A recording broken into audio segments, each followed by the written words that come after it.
everyone, and welcome back to my channel. In today's video, we're talking all about 7 things that are making you look less attractive. Now, beauty is in the eye of the beholder, as they say.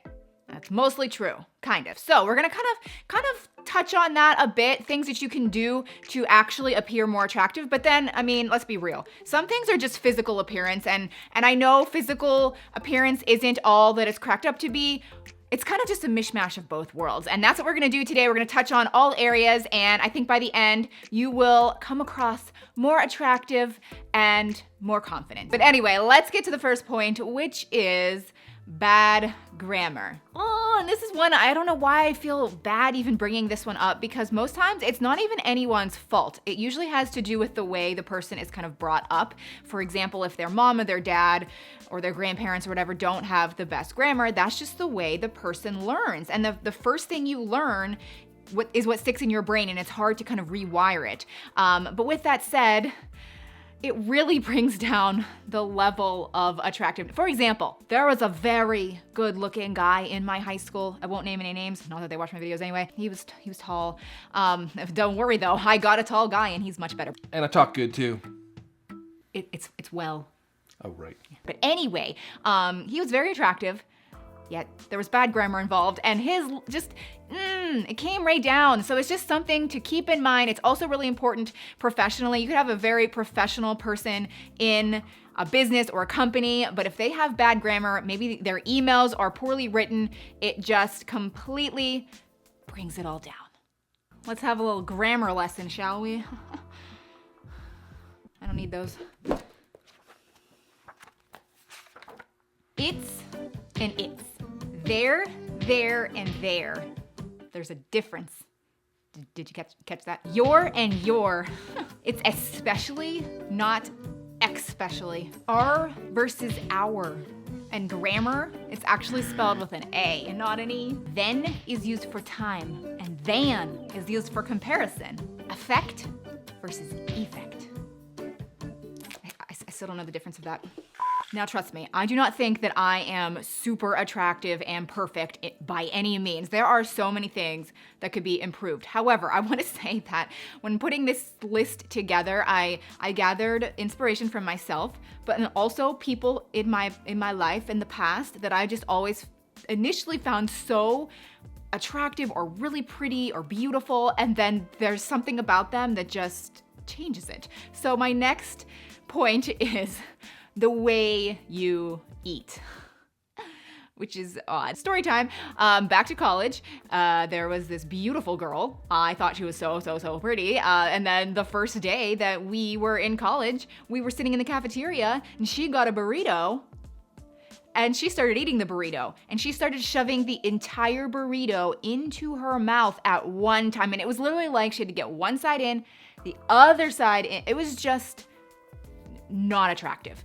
Her level of attractiveness, again, plummet. So I am not saying don't eat. In fact, yes, eat. I love food. Eat all you want. In fact, I think it's pretty cool when a girl's like eating a burger and fries. I mean, like, I'm not saying that. I'm just saying don't shove all of your food into your mouth at one time and just try to eat pleasantly. Number 3, too much perfume. Again, gathering from experience, you can be super good looking, but if you just spray on that perfume, all that cologne, it just covers up your attractiveness, actually. It hides you because all the person can think of is, holy crap.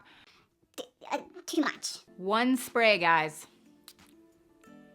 Maybe 2. Stop. Just stop. Number 4, this guy's all me.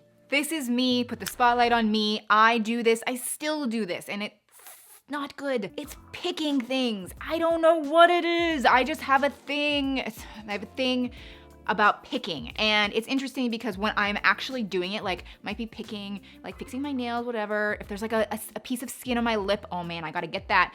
And I know I'm not the only one out there, but it's interesting because when I see other people doing it, I notice how bad it looks. But if I'm doing it, for some reason, it's like I have a bubble around me and I don't think that people are noticing, but they are noticing, and it looks very unattractive. So just keep that in mind. Try not to pick. There's some people that this is like completely irrelevant to, but I know I'm not the only one. Comment down below if you're a picker. make me feel better.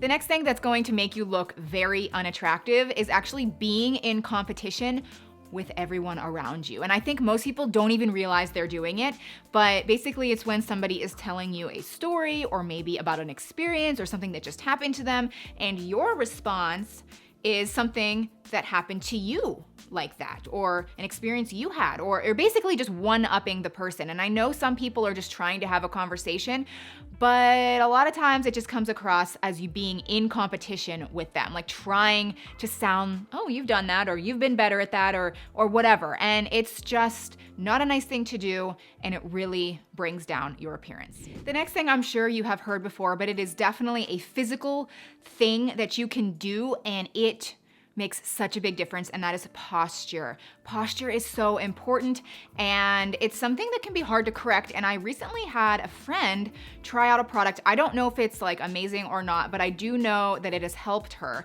And it's actually something that she sticks on her back, and anytime she slouches a bit, it actually vibrates. So it starts to train you to fix your posture, and over time you don't need it anymore, and you just have, better posture. So I'm gonna show you just an example of myself, of me just slouching a bit. I definitely slouch. It's something I really need to work on. And then you'll see side by side of me just standing up straight. I'm not completely stick straight perfect, but it does make a huge improvement in my appearance. All right, so we have to talk about this one. I'm sorry, I'm ending on like a fluffy one, but it's something that so many people need to hear. Everyone needs to hear it, and repetitiveness is good. So that is negativity and just talking about others. And sometimes it's so easy to kind of like get sucked into that. Sometimes it makes you feel better as a person, but you just have to really think about what's coming out of your mouth, and if you would want someone saying that about you, would that be okay? And if it wouldn't be okay, then just try your hardest to kind of take a step back and choose not to say it. That was a double negative. That was bad grammar. You know what I'm trying to say. Don't do it. And again, I know so many people know this already, but we do it without realizing it very often. And if you kind of become a negative person in general, your appearance level, your level of attractiveness, completely opposite of somebody who's always positive, always bright, always talking nicely about people, complimenting people. Their persona, like the way they look, is gonna be so much better and brighter than a negative person. So that does it for this video. It was definitely short and sweet, but had some really good things to kind of think about and maybe work on, me included. So I really hope you enjoyed it. If you did, consider subscribing if you're new, and give this video a thumbs up. And I will see you very soon in another video, maybe one of these. Bye.